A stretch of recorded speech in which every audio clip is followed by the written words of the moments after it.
joie. Je pensais qu'il y avait un enfant de Dieu ici. Paix et joie. Amen. Je pensais qu'il y avait un racheté ici. Paix et joie. Amen.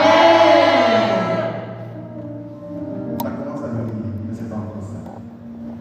Je pensais qu'il y avait un élu de Dieu ici. Amen. Le problème, c'est que tu en vois assis. Amen. Est-ce qu'il y a un élu de Dieu ici? Bien aimé, qui est content d'être dans la présence de Dieu? La parole de Dieu déclare que là où 2 ou 3 sont rassemblés en son nom, qu'il est présent au milieu d'eux. Amen. Amen. Et j'ai envie de te dire, par conviction, et si tu veux prophétiquement, que Dieu est présent dans ce lieu. Amen. Le problème, c'est que ta façon de dire Amen en toute vérité me dérange. Je te dis que Dieu est présent ici. Pose-toi la question si Dieu est présent. Qu'est-ce qu'il fait à tes côtés en ce moment? Qu'est-ce que Dieu va faire dans ta vie ce soir? Ou bien tu es venu juste pour regarder ton voisin? Regarde ton voisin, l'espace avec moi. Amen. Amen. J'ai envie de te dire ce soir que Dieu est là pour toi. Dieu est là pour moi. Dieu est là pour nous faire du bien. Amen. Dieu est là pour écouter tes prières. Dieu est là pour exaucer au-delà de ce que tu demanderas. J'ai envie de te dire que le ciel est ouvert sur toi ce soir. Amen. Je t'explique pourquoi. Si Dieu ne l'avait pas voulu, on n'aurait pas eu cette 4e édition de la semaine de la restauration. Si Dieu ne l'avait pas voulu, on n'aurait pas eu la merveilleuse présence de ses servantes ici, la communauté de Dieu. Acclame le Seigneur pour le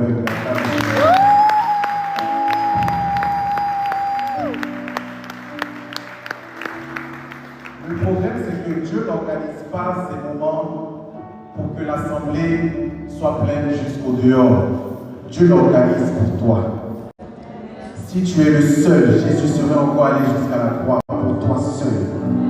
Parce que ton âme a du prix. Parce que tu comptes pour le Seigneur. Amen. Il parle des 100 brebis, dont une s'est égarée. Et le berger a laissé les 99 pour aller chercher la seule brebis qui s'est égarée. Aujourd'hui, regarde, Dieu est assis et puis il entend, il écoute, il s'apprête à exaucer tes prières ce soir. Si tu seras restauré au-delà de tes attentes, et j'ai envie de t'annoncer que Dieu n'est pas venu exaucer une de tes prières, mais il est venu exaucer au-delà. Peut-être que tu viens pour prier pour le mariage, pour tes études, ta soutenance. Peut-être que tu as un problème de santé, mais laisse-moi te dire que Dieu n'est pas chiche en grâce. Dieu est riche en grâce. Amen. En fait, Dieu ne sait pas faire les choses dans la dentelle. Il ne sait pas faire les choses petitement. Il aime abuser. Il aime exagérer. Dis à ton voisin, Dieu va exagérer dans ta vie. Alléluia. Dieu va tellement exagérer dans ta vie que quand tu sortiras de ce temps, tu frapperas ta poitrine et tu diras, il y a un Dieu vivant là. Tu diras, je suis là, je suis là. Alléluia. Bien-aimés, on va faire un truc qui est prophétique. Hein? Amen. Vous savez, souvent on dit que les charismatiques ont fait beaucoup de bruit. C'est pas faux. Hein? On aime faire le bruit. Amen. Mais le problème, c'est que quand je pense à l'histoire de Jésus qui, avec ses disciples, entrait dans sa ville natale, qu'est-ce que les gens faisaient? Les gens criaient autour, Hosanna au plus haut des cieux, béni soit celui qui vient au nom du Seigneur. Et qu'est-ce qui s'est passé? Les pharisiens ont dit à Jésus, dis à tes gars de se taire, ils font trop de bruit. Amen. Jésus leur a dit quoi? En vérité, si se taisent, les pierres que voici me diront. Amen. Moi, je n'avais jamais su que les pieds pouvaient louer Dieu. Alléluia. Mais c'est pour dire que ce que les pharisiens appelaient le bruit, pour Jésus, c'était des louanges. Et pendant 1 minute, pendant 2 minutes, nous allons ensemble, je vais donner le temps d'abord, acclamer le Seigneur. Il est mieux de Jésus. Bon tomber au nom de Jésus.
Merci beaucoup. Que Dieu vous bénisse infiniment. Nous allons ensemble répéter cette parole. Béni soit celui qui vient au nom du Seigneur. Béni soit celui qui vient au nom du Seigneur. Parce que celui qui vient au nom du Seigneur vient d'annoncer une bonne nouvelle. Amen. Ah, tu vois, ton amen est petit. Je dis celui qui vient au nom du Seigneur vient d'annoncer une bonne nouvelle. Amen. Acclamer le Seigneur pour la vie.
Sois honoré.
Il dit sors du trou dans lequel tu es entré. Et c'est comme si je voyais dans mon esprit la main du Seigneur en train d'entrer dans un trou où il n'y a que des ténèbres. Et il tend la main à une personne et il lui dit sors de ton trou.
Je viens restaurer des âmes.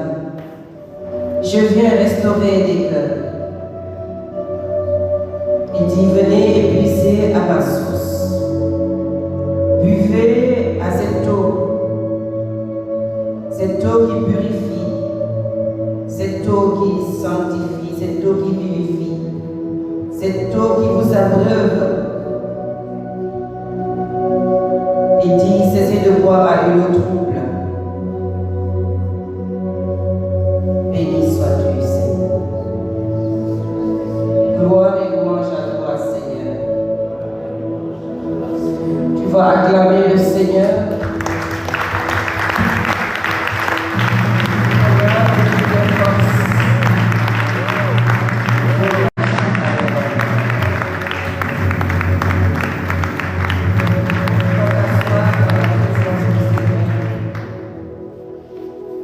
Alors le thème de ce soir, c'est ce que Dieu a uni, que l'homme ne le sépare pas.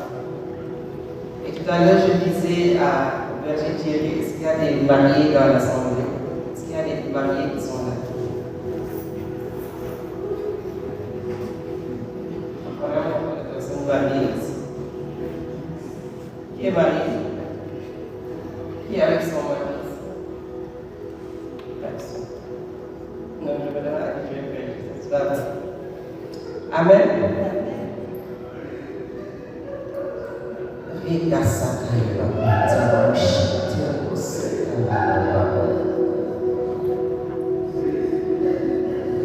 Alors, ce thème est tiré du livre de Marc, de l'Évangile selon saint Marc.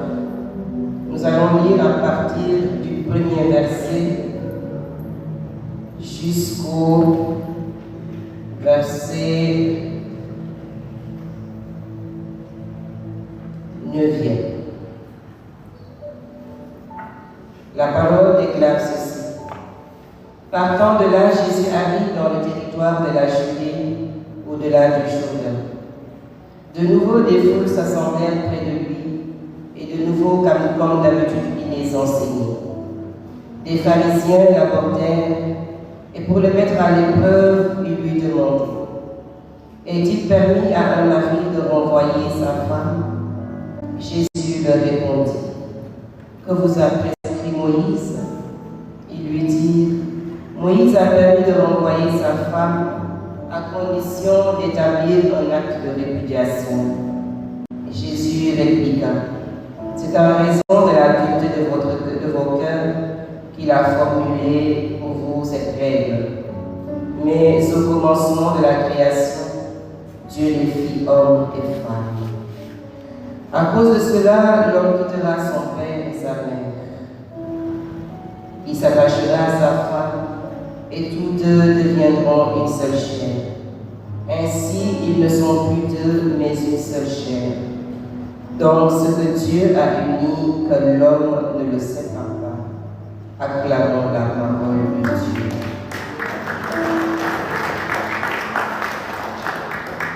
Alléluia. Alors, j'imagine que je parle à des aspirants au mariage, n'est-ce pas? Qui veut se marier ici? Il n'y en a pas beaucoup, hein?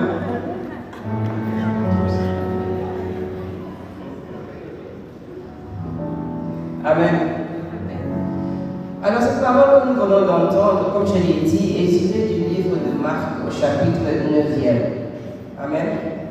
Alors, voici qu'une nouvelle fois, les pharisiens vont venir pour tendre un piège à Jésus.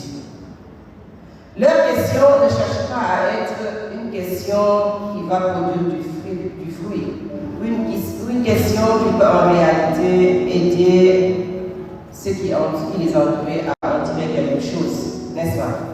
Donc finalement, ce n'est pas une question féconde en réalité, mais c'est une question qui vise à mettre Jésus dans l'embarras tout simplement.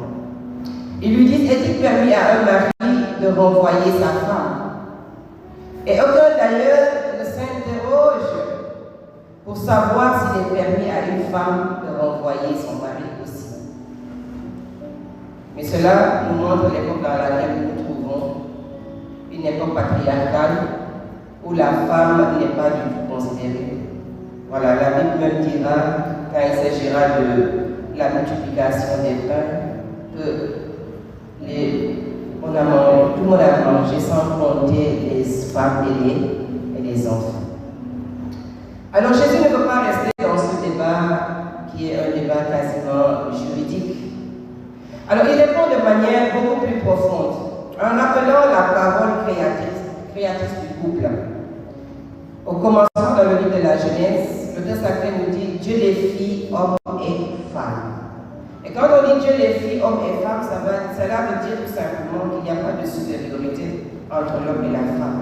Et Paul dira que l'homme n'est rien d'autre que la femme et la femme n'est rien d'autre que l'homme. Aucune supériorité masculine, mais une vocation à partager l'amour conjugal. Amen. Ce que Dieu a uni, que l'homme ne le sépare pas.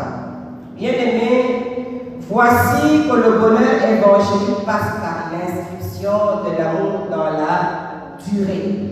Parce que quand Dieu dit que ce que Dieu a uni, que l'homme ne le sépare pas, ça veut dire que ça va durer de manière perpétuelle, jusqu'à ce que la mort nous sépare. Ça veut dire jusqu'à une certaine quand même durée. Cela veut dire que ça s'inscrit dans la durée. On ne se marie pas aujourd'hui pour divorcer demain ou pour se séparer demain, parce que dans l'église, on ne parle pas de divorce. Amen. Jésus, bien-aimé, se veut promoteur de la fidélité dans le mariage. La parole de Jésus que nous venons d'entendre, bien-aimé, sonne comme une injonction, comme un commandement, comme une obligation. Amen. Jésus semble nous dire ce qu'il faut faire et ce qu'il ne faut pas faire. Et il le fait d'une manière très sensible. Le caractère indéfectible, le caractère absolument sacré de la relation de couple entre l'homme et la femme. À ma connaissance, aucune religion n'a osé aller si loin que Jésus pour protéger de l'abandon la femme, mais pour protéger également de l'abandon l'homme et finalement l'amour. Le mot adultère utilisé dans le texte sonne évidemment mal à nos oreilles modernes d'aujourd'hui. Le texte biblique le comprend sans doute de manière plus spirituelle que juridique en partant de l'idée simple que Dieu n'est pas adultère avec son peuple.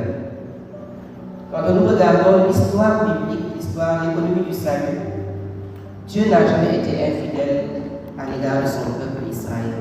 C'est plutôt le contraire, c'est plutôt le peuple Israël qui est souvent infidèle vis-à-vis de Dieu. Mais Dieu est toujours fidèle. Dieu reste toujours le même. Amen. Parce que Dieu n'est pas capable de changer. Il ne change pas du tout. Il est immuable. Amen. Mais c'est nous qui changeons. C'est nous qui sommes infidèles vis-à-vis de Dieu. Mais Dieu reste toujours fidèle à l'égard de son peuple.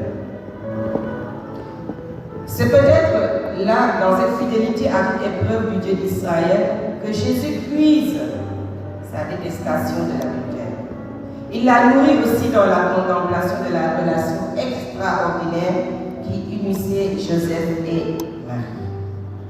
Nous-mêmes, nous pouvons aussi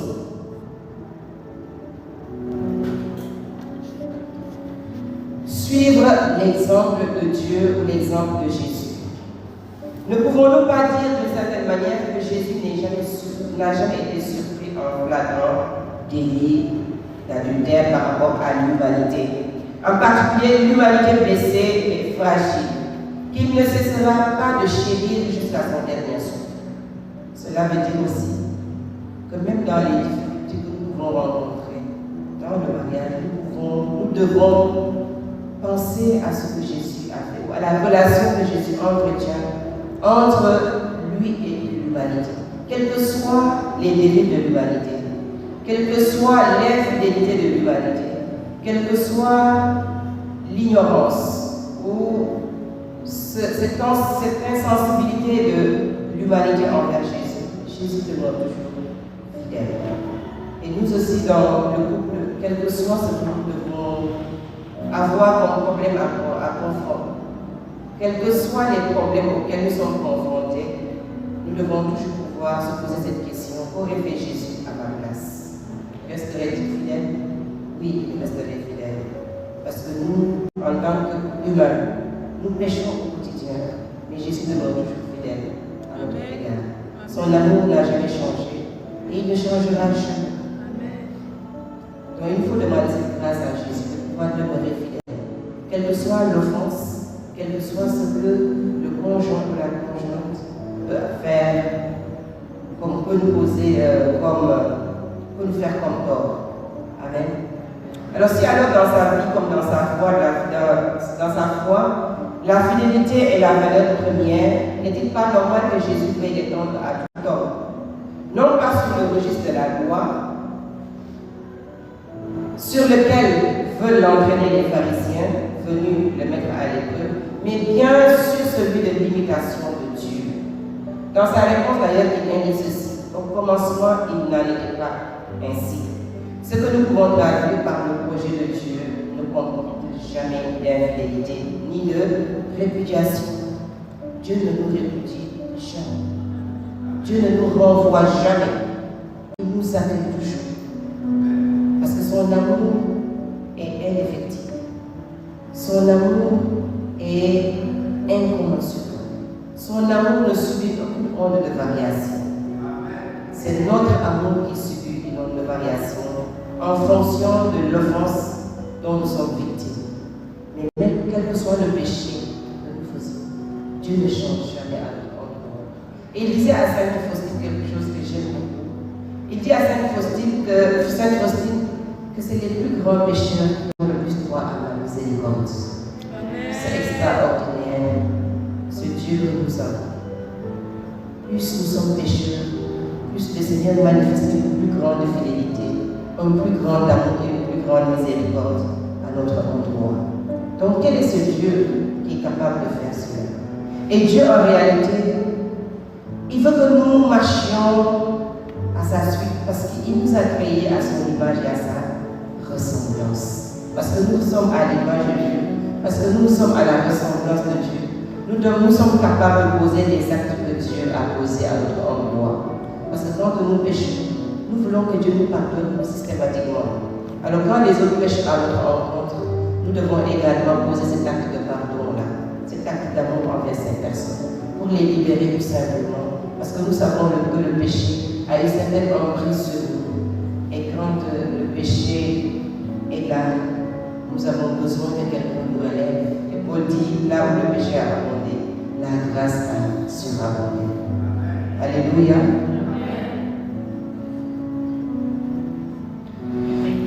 Le catéchisme de l'Église catholique, parlant de la fidélité conjugale, nous enseigne au numéro 2164 et au numéro 2365, 2364, 2365 ceci.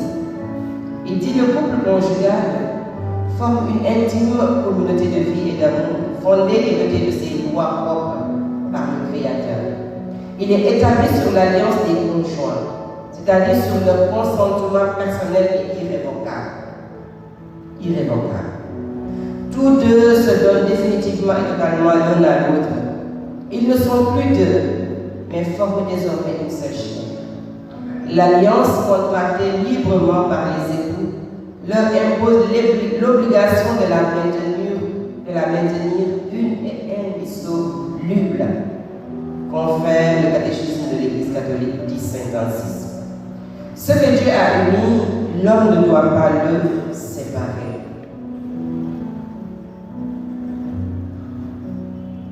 La fidélité exprime la constance dans le maintien de la parole donnée. Dieu est fidèle, parce que la parole de Dieu, elle est irrévocable.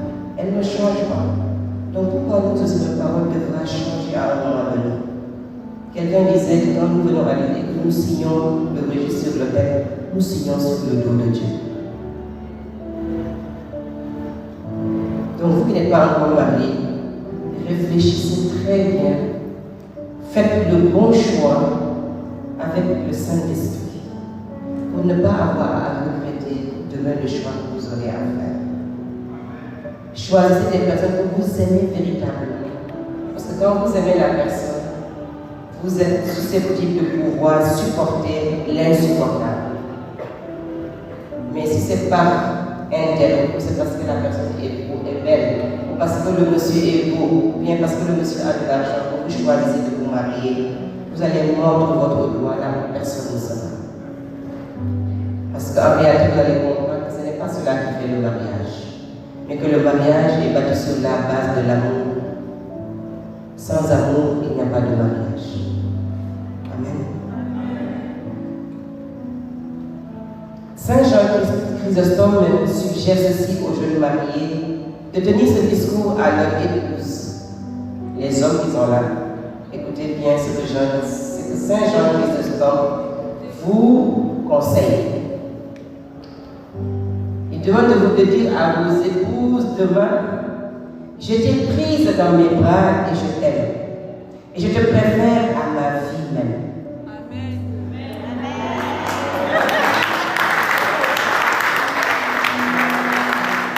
Car la vie présente n'est rien. Et mon rêve le plus ardent est de la passer avec toi. De telle sorte que nous soyons assurés de n'être pas séparés dans celle qui nous est réservée. Je mets ton amour au-dessus de tout. Et rien ne me serait pénible que de n'avoir pas les mêmes pensées que les tiennes. Amen. Voilà ce que les jeunes garçons là doivent dire à leur épouse demain. Amen. Ils ne font pas ça. Alléluia. Que l'homme ne sépare pas ce que Dieu a uni. Aujourd'hui, bien-aimés, nous vivons dans une société où les couples ont beaucoup de difficultés, beaucoup de problèmes. De telle sorte que même beaucoup se disent, est-ce que ça vaut la peine de se marier? N'est-ce pas? Beaucoup sont sur le point de se séparer. N'est-ce pas? Beaucoup reçoivent des conseils de la part d'autres personnes qui vont les encourager à partir. Oui, cela ne vaut pas la peine de continuer. Mais n'oubliez pas que vous avez signé un contrat et c'est une alliance entre deux personnes. Dieu n'a jamais renoncé à l'alliance qu'il a scellée avec Israël. N'est-ce pas? C'est pas parce que Dieu a quelque chose qu'il voulait. Israël s'est toujours prostitué avec d'autres dieux. Israël a toujours désobéi aux lois de Dieu et à la volonté de Dieu. Mais Dieu a toujours fait en sorte que Israël puisse revenir vers lui. Dieu a même allé jusqu'à demander à oser un prophète d'aller épouser une prostituée pour que le peuple d'Israël comprenne à travers ce mariage osé avec Gomère ce que lui il ressentait en tant que Dieu, dû justement à l'infidélité d'Israël. Pour que Osée, voyant Gomère aller se prostituer avec d'autres hommes, ressente profondément la douleur de Dieu vis-à-vis de son peuple qui se prostitue. Alléluia. Dieu ne s'est pas dédié. Dieu ne s'est pas repenti de son amour envers Israël. Il a continué malgré cela. Pour dire que quand on aime, on souffre en réalité. Quand on aime, on est obligé de supporter jusqu'à la mort, jusqu'à l'épuisement, jusqu'à la souffrance indescriptible, les offenses de l'autre. C'est ce que Dieu a fait avec Israël. Et dans un couple, quand on ne parvient pas à vivre cela, à faire cela, je pense que nos couples d'aujourd'hui ne tiendront pas. Amen.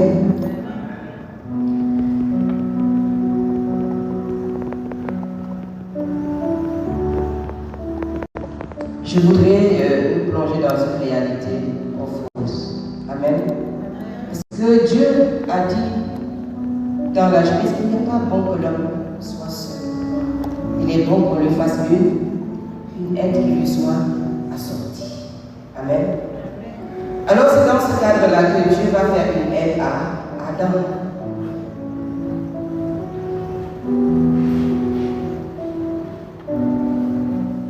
Et vous voyez ce qui va se passer dans la Genèse. Dieu a créé tous les animaux. Dieu a créé l'univers. Dieu a tout créé. Et il les amène à Adam. Pour que Adam puisse les nommer. Adam va nommer tous les animaux. Mais Adam ne va pas trouver un être semblable à lui. N'est-ce pas? Et Dieu va sentir vraiment son besoin avant d'Adam. Adam n'a jamais dit à Dieu qu'il avait besoin d'une aide. Mais c'est Dieu qui sent que Adam est seul et que parmi toute la création, il n'a pas trouvé un être qui lui est semblable. Amen. Alors, Dieu va plonger Adam dans un sommeil profond et il va prendre la côte d'Adam pour façonner Ève. N'est-ce pas? C'est pourquoi les femmes, quand vous allez vous marier demain, sachez que vous êtes les plus fortes de la vie. Dieu a fait Adam avec la glaise. C'est le sable. C'est mou, n'est-ce pas? C'est fragile. Mais la côte est solide. Amen. La côte est solide. C'est pourquoi la femme est beaucoup plus solide que l'homme. Les hommes pensent qu'ils sont plus solides que les femmes. Vous n'êtes pas plus solides, je suis désolée. C'est parce que la parole de Dieu dit. Nous avons été faits avec la chose qui est le plus solide dans l'être humain. Amen. Alléluia. Et la femme est la colonne qui fait tenir l'homme debout. Et la femme, c'est Ève. Ève, c'est celle qui porte la vie. Amen. Les entrailles d'une femme sont faites pour accueillir tout être humain. Donc c'est dans les entrailles d'une femme que campe tout être humain. C'est dans les entrailles d'une femme que campe l'homme. Alléluia. Donc vous n'êtes pas n'importe qui les femmes. Amen. C'est pourquoi on doit se prendre au sérieux. La femme est la planche, la poutre qui permet à l'homme de tenir droit. Alléluia. Amen. Donc, bien aimés, nous ne devons pas prendre à la légère l'alliance que nous avons scellée lors du mariage. Le catéchisme de l'Église catholique au numéro 1603 nous dit: la communauté profonde de vie et d'amour conforme le couple a été fondée et dotée par ses lois propres par le Créateur. Dieu lui-même est l'auteur du mariage. La vocation au mariage est inscrite dans la nature même de l'homme et de la femme, tels qu'ils sont issus de la main du Créateur. Le mariage n'est pas une institution purement humaine, malgré les variations nombreuses qu'il a pu subir au cours des siècles dans les différentes cultures, structures sociales et attributs spirituels. Bien aimé, la première réalité, c'est que le mariage est une institution divine. Il n'est pas l'expression de la main d'un homme, il n'est pas non plus l'expression de la volonté d'un homme.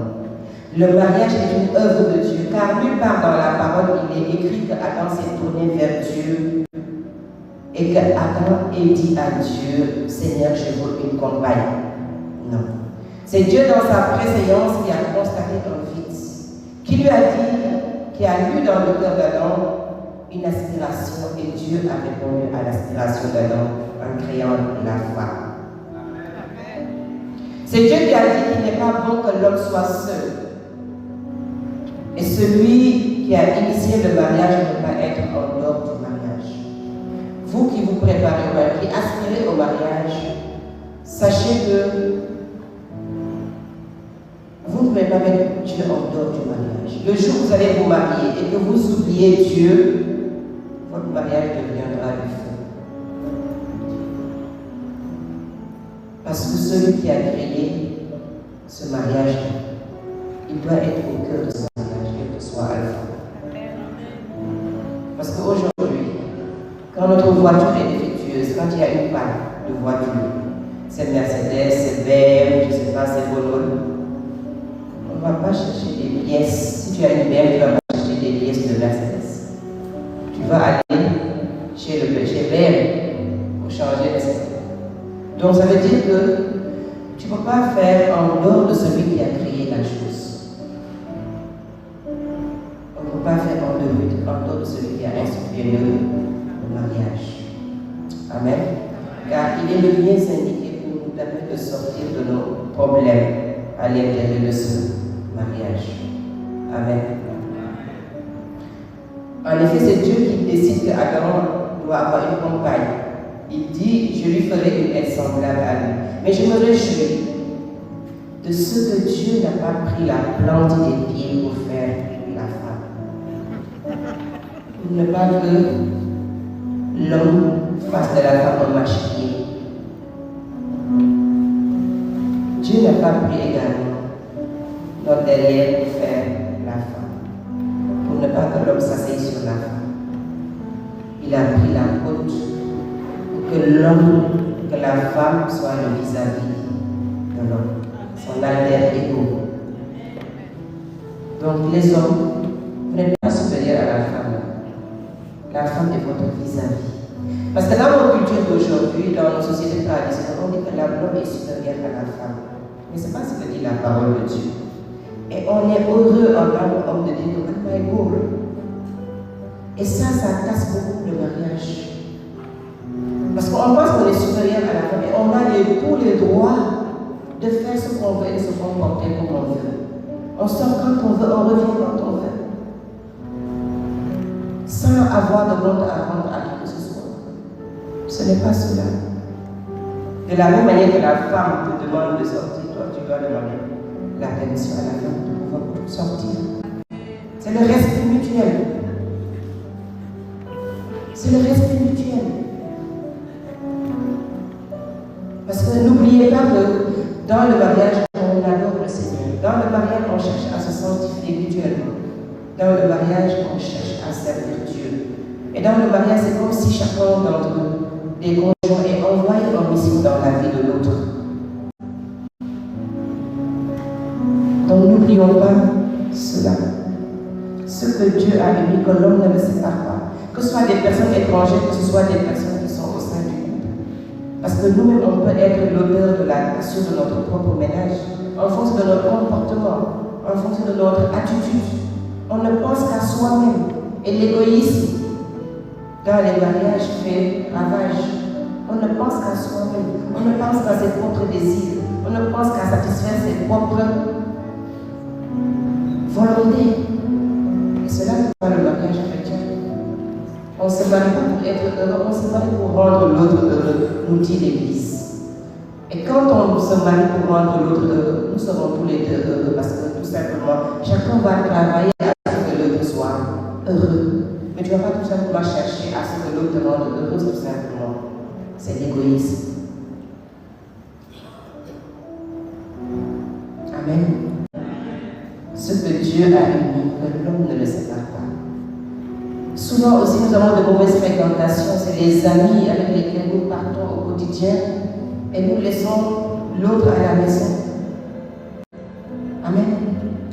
On va jusqu'à des heures indues. Et c'est après même si l'autre sait où est-ce qu'on est. Non, non,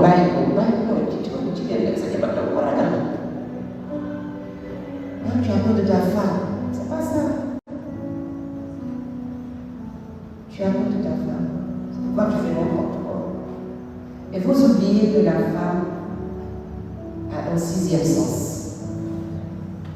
Et la femme, bon, je ne sais pas si c'est parce que je suis une femme qui prêche. Il ne faut pas penser que je prends la part des femmes. Mais je suis en train de vous parler de principe, de loi spirituelle. Parce que quand Dieu a créé la femme et l'homme et la femme, on n'a pas dit que Dieu a marché avec Adam. On a dit que Dieu a marché avec Ève pour l'amener à Adam. Dieu a marché avec la femme. Et quand Dieu a créé la femme a vu d'abord Dieu avant de voir Adam.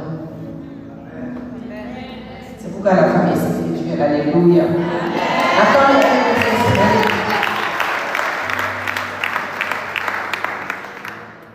Amen. Vous êtes des intercesseurs, les femmes.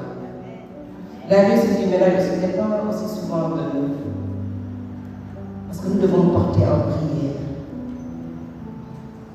Nous devons nous mettre à genoux devant la face de Dieu pour porter ce foyer que Dieu a placé dans nos mains. Amen. Parce que nous sommes des êtres spirituels. Nous avons vu tout à l'heure, j'ai dit tout à l'heure que la femme est la colonne qui permet à l'homme de tenir debout. Amen. Donc si nous faiblissons, si nous ne sommes pas des femmes de prière, il y a quelque chose qui va manquer. Ce que Dieu a aimé que l'homme ne le sépare pas. Combien de belles mères, combien de belles sœurs s'immiscent dans les couples aujourd'hui pour, en réalité, on dirait que ce sont elles qui décident de ce qui doit se faire, de comment l'homme doit tenir sa femme. Si même on trouve l'homme en train d'aider sa femme dans le foyer, on va dire que rien n'a pas fait.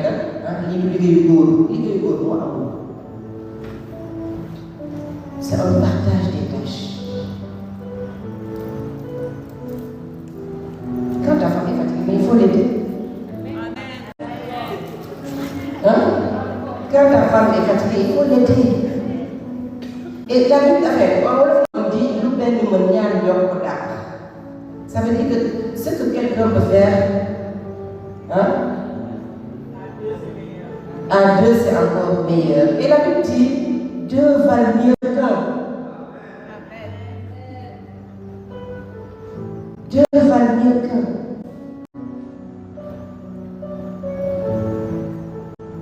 Donc si on est deux, ça veut dire que on peut faire beaucoup de choses et de la plus belle des manières. Mais quand on est seul à faire tout ce qu'il faut dans la maison, ça devient compliqué. Ça devient très difficile et très lourd. Et ça énerve ça ne dispose pas les cœurs, ça ne dispose pas les âmes.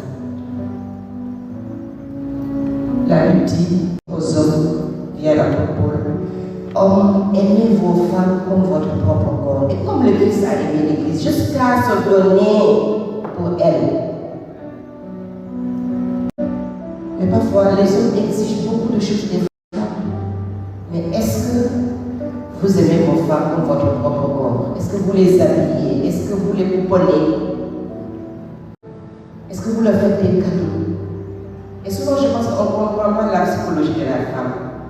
Les femmes aiment qu'on les affectionne. Les femmes aiment qu'on leur montre qu'on les aime. Qu'elles sont les centres du monde. Mais jouer le jeu, ça va vous coûter quoi? Si ça peut faire que ça rend agréable les choses, c'est fait. Mais l'orgueil casse l'ego. Parce qu'on peut toujours montrer qu'on est des hommes. Excusez-moi les hommes, mais parfois je me dis, est-ce que... Excusez-moi, c'est intelligent.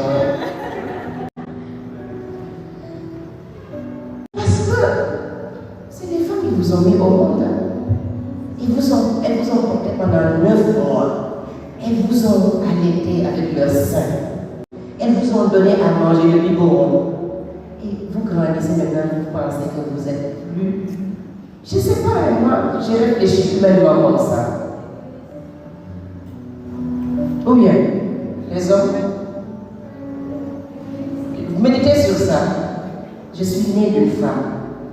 J'ai été nourrie par le sein d'une femme. J'ai été nourrie par la main d'une femme. J'ai été lavée, nettoyée par les femmes, par une femme. Et aujourd'hui, tu grandis, tu penses que tu es supérieur à cette femme-là. Et que tu dois l'écraser. Je pense qu'il nous faut réfléchir à tout cela. Dieu a respecté la femme, Dieu respecte la femme. Respectons la femme. La femme est dans son égale dignité. Nous sommes des vis-à-vis, des alter ego. Nous devons nous respecter mutuellement et que chacun cherche à faire le bonheur des autres. Et que nous ne laissions pas nos belles-mères, nos belles-sœurs décider à notre place dans le couple. Que ce soit du côté de la femme comme du côté de l'homme. La Bible dit l'homme quittera son père et sa mère et s'attachera à sa femme et tous deux ne feront plus qu'une seule chair. Ça veut dire que Dieu élève l'institution du mariage au-dessus des relations filiales.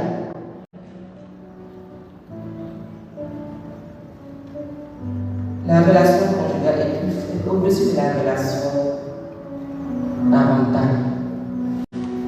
Parce que tu ne peux pas faire une seule chair avec ta mère, ni avec ta soeur. Mais avec ta femme, tu fais une seule et une même chair. Amen. Donc, osons prendre nos responsabilités dans les foyers. Que nous ne soyons pas des enfants de maman et que c'est maman qui décide de tout ce que tu dois faire pour ton épouse. C'est de l'immaturité, moi, je pense. Excusez-moi du terme. Mais il faut qu'on se dise la vérité. Quand on va jusqu'à se marier, ça veut dire qu'on est mature. Et qu'on est capable de prendre nos responsabilités. Qu'on est capable de prendre des décisions avec la plus grande maturité. Au regard de l'évangile.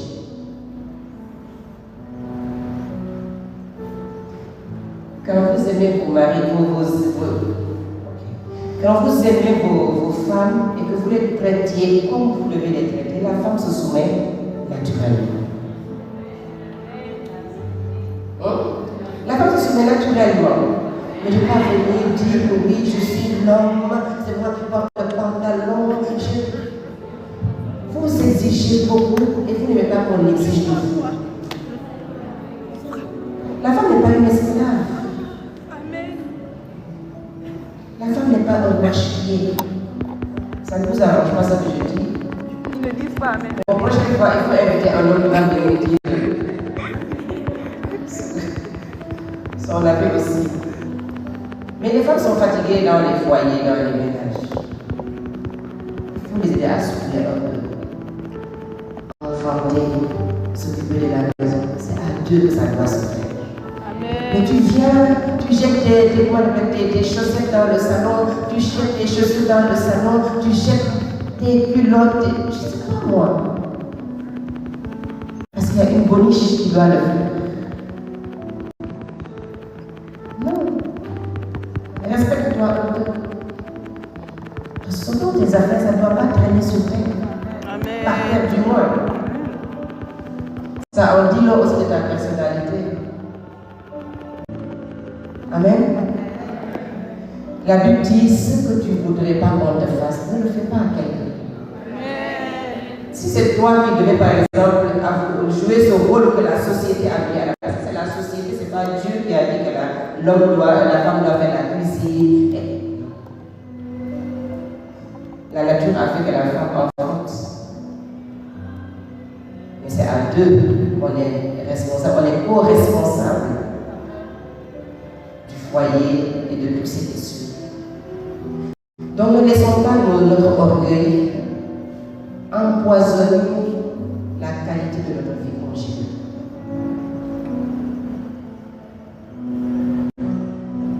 Ce que Dieu a mis, que nous ne le séparons pas.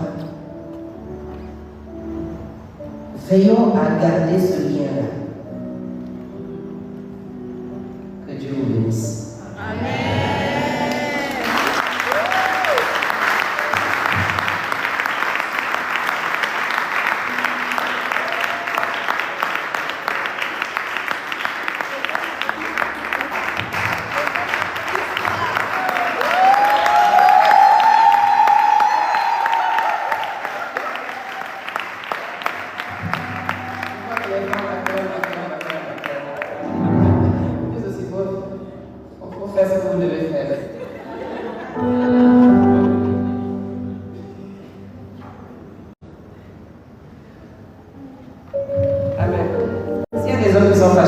Excusez-moi, pardonnez-moi. Alléluia. Amen. Mais on proclame la parole de Dieu sans complaisance. Alors nous allons nous lever.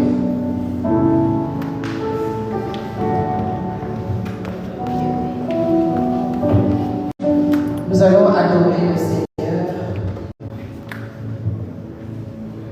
le roi des rois, le Seigneur des seigneurs, le commencement et la fin, celui qui a institué le mariage.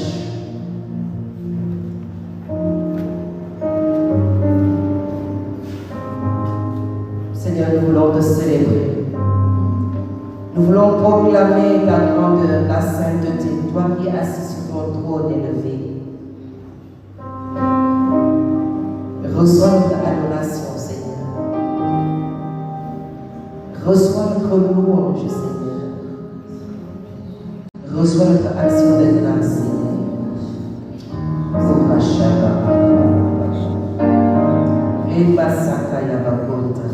Quand il levait vos lateaux, pour que le Dieu de gloire fasse son entrée avec puissance et autorité. Quand il levait vos lateaux,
tu as beaucoup aimé quelqu'un, mais en retour, celui-ci ne t'a pas rendu cet amour. Et ça a été vraiment comme une déception très très douloureuse pour toi. Alors le Seigneur veut te restaurer ce soir. Le Seigneur te guérit ce soir. Là où tu es, reçois cette guérison de la part du Seigneur.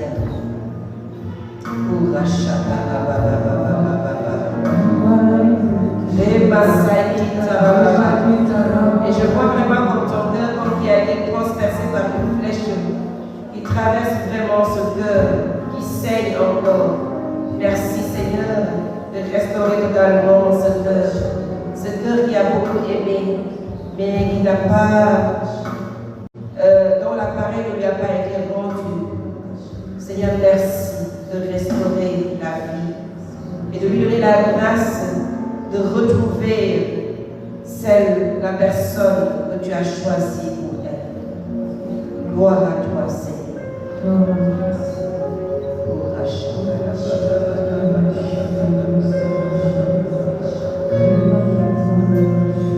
Il y a une personne, tu as mal vraiment au côté droit, et pendant que je parle, le Seigneur vous entend au côté droit.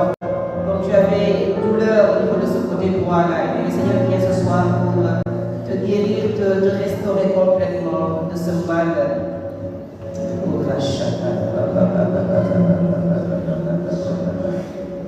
Il y a également des personnes, des filles particulièrement. À chaque fois, tes relations amoureuses sont toujours, n'aboutissent jamais. Je voudrais, au nom du Seigneur Jésus-Christ de Nazareth, casser tout ce lien qui fait que chaque homme qui vient reparte. Seigneur, merci de casser ce lien maintenant au nom de Jésus. De donner à ta servante la grâce de pouvoir entrer dans sa destinée et de recouvrer son Adam. De la même manière que tu as conduit Ève à Adam, merci de conduire cette fille à son Adam au nom de Jésus.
Baba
palpitations, je vous disais, je ne suis pas venue avec des palpitations.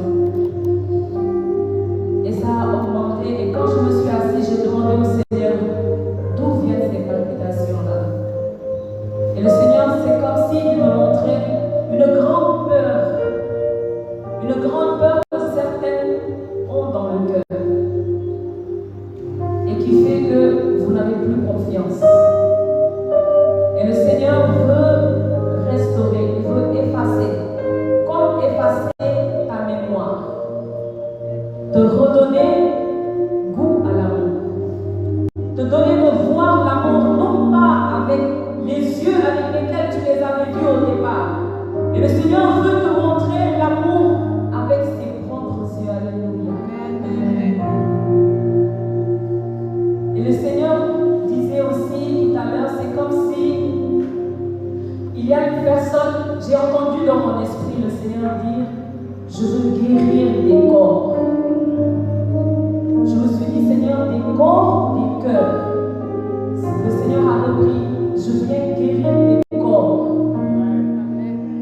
Parfois, on peut dans certaines relations se donner pleinement et tellement être blessé que cette blessure n'impacte pas seulement notre cœur, mais il impacte aussi notre corps. Et le Seigneur vient dire que toi, quand tu te regardes, tu vois un corps souillé. Mais lui, lorsqu'il te regarde, il voit la merveille qu'il a créée.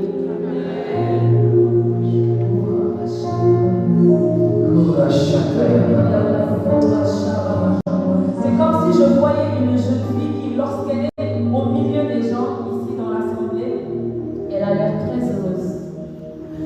Mais lorsqu'elle est seule, elle se cache. Le Seigneur te demande de ne pas te cacher devant sa face. Il t'aime tel que tu es. Et le Seigneur veut restaurer ta vie.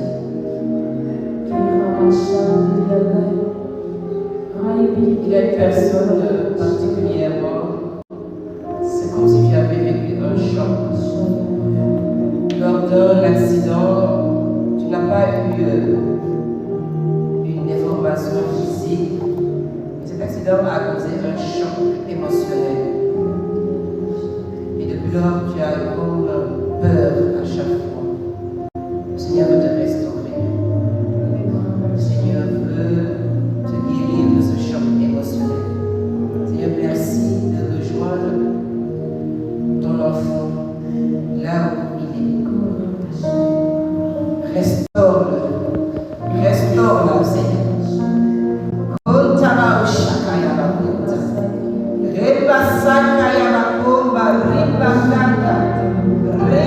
Reçois la puissance de Dieu. Reçois la puissance de Dieu.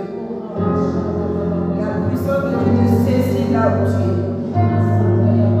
Reçois cette puissance maintenant. Cette puissance qui te restaure. Cette puissance qui te recueille.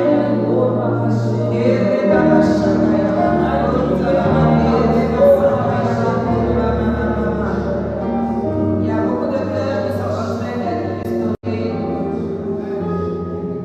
Depuis avant que je vienne, je voulais, à un moment donné, je n'allais pas vite. Je ne me sentais pas bien du tout. Mais intérieurement, je sentais comme un poids, comme un épuisement. C'est comme si le Seigneur me disait dans mon vie, c'est pas pour toi. C'est des personnes vers lesquelles tu parles. C'est des personnes vers lesquelles tu t'envoies. Les cœurs meurtris, les cœurs désolés, les cœurs alourdis, les cœurs langoureux, les cœurs douloureux, les cœurs déçus. Alors Dieu se lève sur le trône ce soir, mon frère, ma soeur, pour te consoler, pour te faire du bien. Parce qu'il voit ta souffrance, il voit ta détresse. Seigneur, rejoins tes enfants encore ce soir. Que leur lieu, Seigneur, de désolation soit leur lieu de transformation ce soir. Il y a une personne au milieu de nous, c'est que tu n'as pas connu la stabilité d'un foyer. Tu as tellement vu tes parents désaccord, en discorde, qu'à l'intérieur de toi, tu t'es juré que tu n'entrerais pas dans un ménage. Le Seigneur vient restaurer ta vie.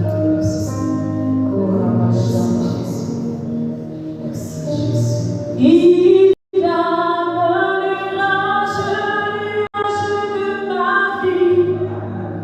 Il me donne sa paix. Personne ne peut m'aimer comme il m'aime. Versant son sang pour moi. Oh, quel ami, quel ami, il est Jésus. Dis avec moi, il calme. Il calme les rages de ma vie. Jésus te donne sa paix. Il me donne sa paix. Personne ne peut m'aimer comme il m'aime.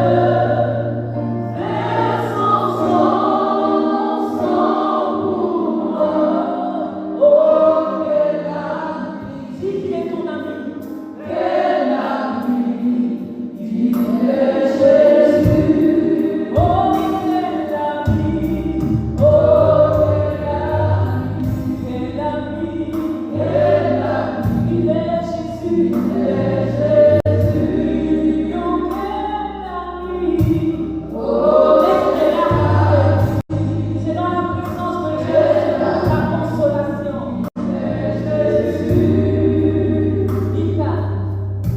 Il calme les rages de Jésus, il donne sa paix. Il donne sa paix. Personne ne peut m'aimer comme il m'aime.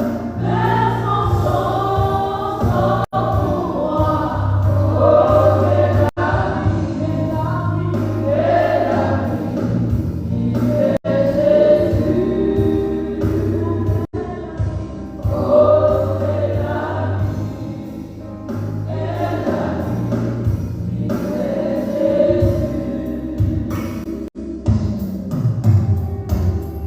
Te bénissons, Seigneur, te disons merci.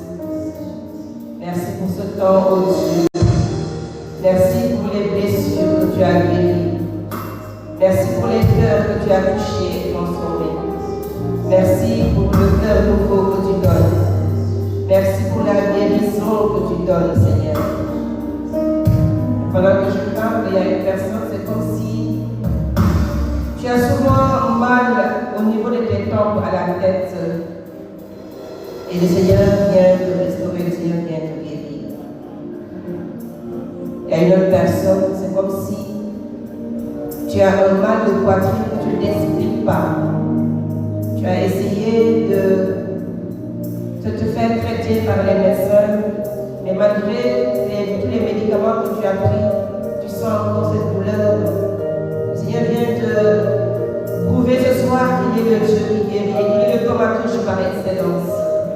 Seigneur, merci de guérir ce mal de poitrine définitivement au nom de Jésus. Reçois cette guérison au nom de Jésus.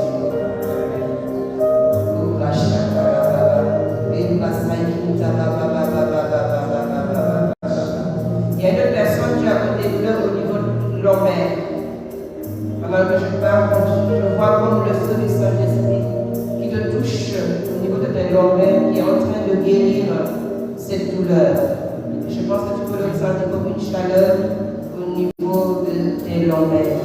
Béni soit Dieu, Seigneur. Gloire à toi, Seigneur. Tu vas acclamer très très fort.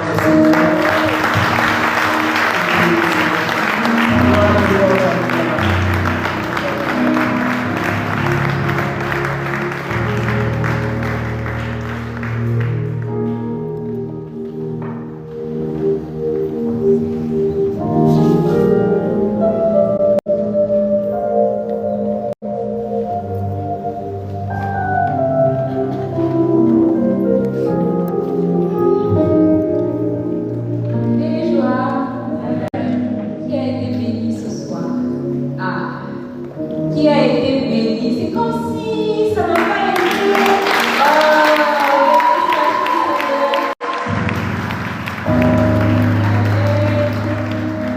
Rendons grâce à Dieu pour ces merveilles encore aujourd'hui. Merci d'avoir répondu à l'appel du Seigneur. Donc on continue notre marche. L'accueil va avancer avec les paniers d'offrandes.